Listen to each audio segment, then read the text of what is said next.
अगले क्वेश्चन की ओर चलते हैं।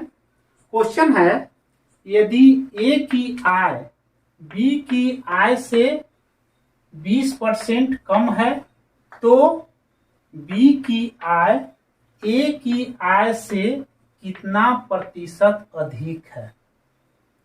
तो इस क्वेश्चन को हल करने के लिए सबसे पहले हमें बी और ए का वैल्यू निकालना पड़ेगा। इस बी और ए का वैल्यू निकालने के लिए हमें क्वेश्चन का फर्स्ट भाग को देखना पड़ेगा। तो फर्स्ट भाग क्या बोलता है, ए की आय बी की आय से 20% कम है।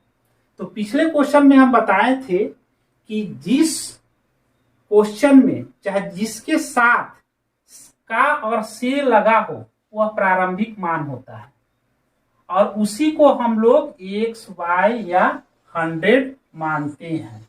तो देखिए इसमें किसके साथ से लगा हुआ है, b के साथ से लगा हुआ है।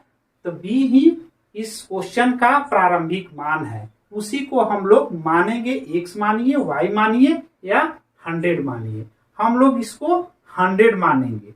तो b क्योंकि सोल्व करने में आसानी होता है तो b बराबर क्या मान लिए,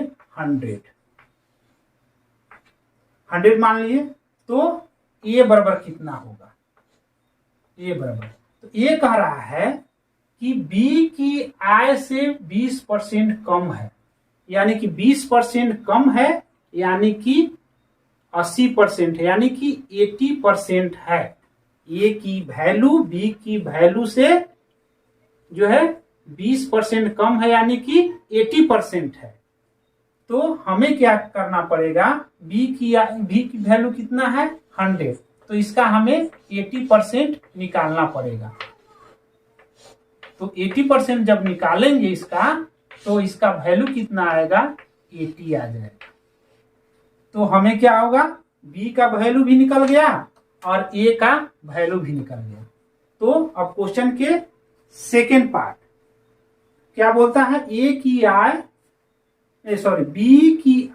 ए की आय से, अब का पर से का नियम लागू करेंगे। तो जिसमें का या पर या से लगा हो उसको हम बट्टा में लिखते हैं। तो सबसे पहले देखिए इसमें से लगा हुआ, इसके साथ जो है से लगा हुआ है।